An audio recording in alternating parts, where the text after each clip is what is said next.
Hi, this is Eric with CAD Avenue, and just picking up where we left off in the last video, showing you how to use a custom fitting. This is what I created in the last session, was a PRV, a symbol, and then drug it into the tool palette.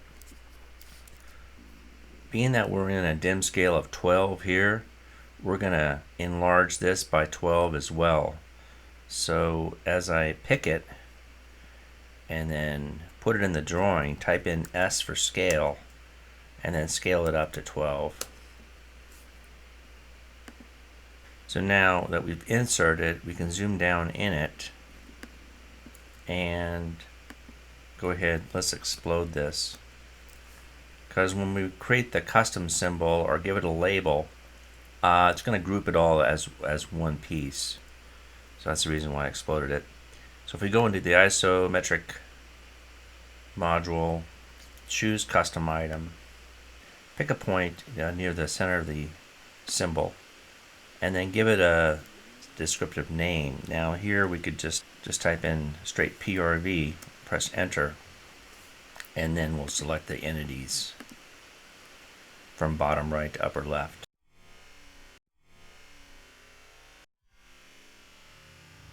So now that we have the custom fitting put in, let's go ahead and just put a straight piece of pipe in underneath that fitting.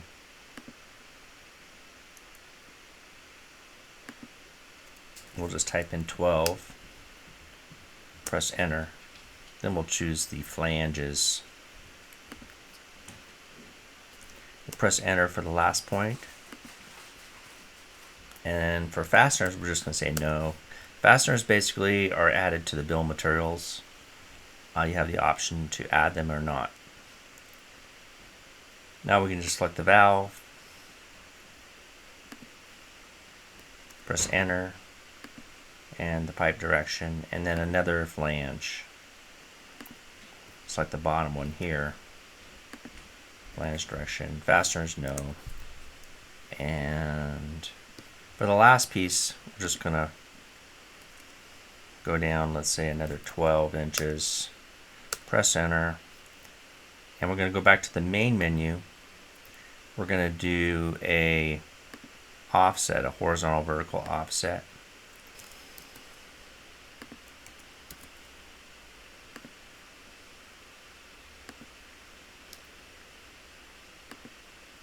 So the direction of flow is this way, and then the turn is going to be this way. And now we can just select this by crossing, type in M, and then move this to the end of point. So we'll just type in end here to temporarily activate the end snap point. Those little underscore and then the object snap keyword are very handy, so it would be a good idea to memorize some of those if you don't know them. Underscore end, underscore mid, underscore CEN for center. So yeah, just have a look at those. I can leave a link at the bottom for those if you need them. So let's go ahead and just stretch this. So we'll do it by crossing, and then we'll type in S for stretch, because I want to put in a reducing T and then put a valve on the end of it. So let's go ahead and select that.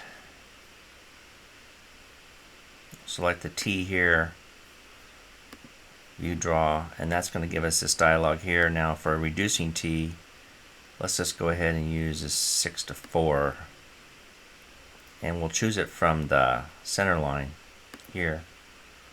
And we'll choose the midpoint. The pipe direction is this way. Branch direction is this way. If we wanted to, we could erase this line, but for the purpose of this video, we're just going to leave it as is. So now let's just put a straight piece of pipe in there at the very end of that T, and we'll reduce it down to 4 like we wanted. We'll select view draw,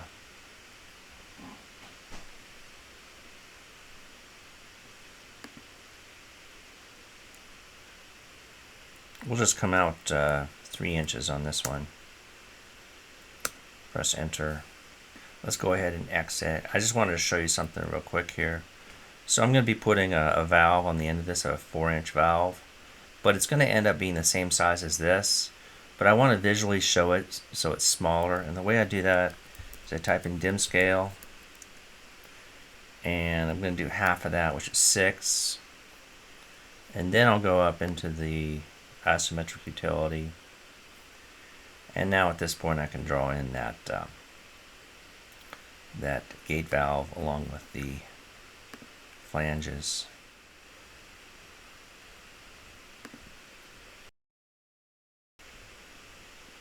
And then we'll draw the valve in.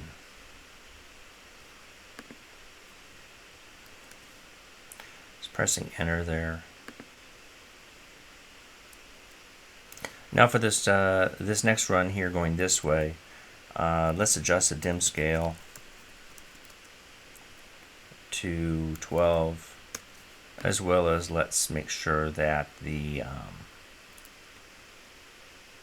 our pipe sizes are correct. Now I should mention that we're not going to be doing a bill of materials on the length of pipes, but we might come back and do a bill of materials on some of these fittings, and I'll show you how to do that in the next video. But I wanted you to understand that I have confirmed lengths turned off here, and so I'm not really entering in my lengths as I'm putting them in, because remember, this is a sketch, right? So the pipe lengths in the actual drawing might not match the real lengths out in field. So just make sure that you understand that you can turn this on if you're concerned about creating a bill of materials with all those different pipe lengths in the schedule. So let's go ahead and create a straight piece of pipe. It's giving me that warning because it's sensing that I don't have a flange drawn in, but in reality I kind of do with the symbol, so I'm not too concerned about it in this example.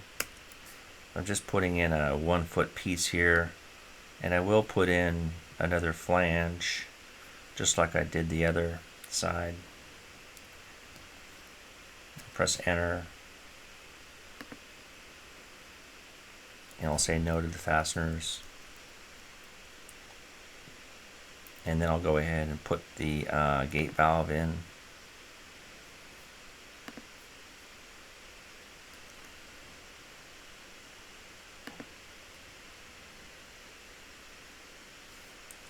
And the flange. I'm going to pick this one here at the bottom. Now it's asking me for the install point. Now at this point I'm just going to go ahead and pan using the middle mouse button and holding it down. Let's just do the flange now, pipe direction, and fasteners no. And then we're going to come and do a just a straight turn here. So we're going to press enter. We're going to come up, let's just say 8 inches. Then we're going to come down 8 inches. Press enter to complete the run. Otherwise you won't get this piece of pipe here if you don't press enter. And then in this example, I'm just going to choose the weldolet. I'm coming from a 6, and I'm going to go down to, let's say, any of these are available here. So we'll just come down to a 3, pick it. We'll press enter for the last point. Now the pipe direction is going to go out perpendicular to the pipe run, because I want the weldolet to go straight down, and the perpendicular pipe direction is this way. Click on the isometric. So pay attention here, it's actually changed it to 3 because of the reducing weldolet size. So let's change it back up to 6, and then let's choose a T again.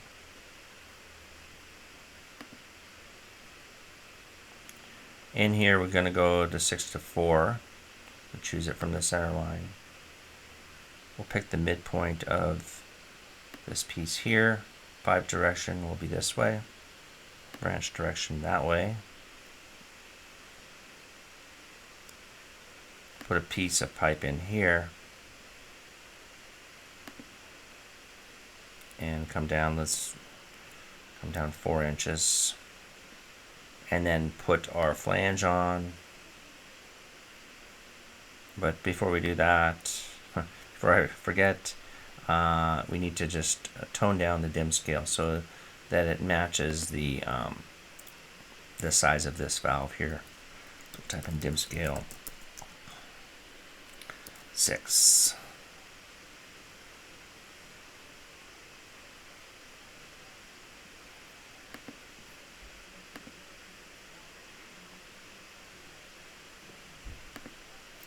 And we'll choose that one.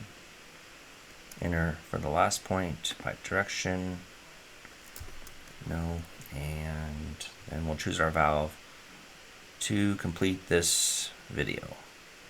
And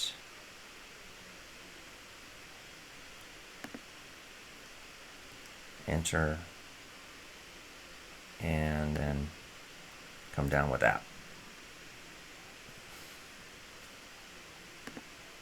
So in the next video, what we'll do is create a simple bill of materials for this, and we'll get into some dimensioning. And then at the final day, we'll just go ahead and talk about annotation. Yeah, we'll see you in the next video.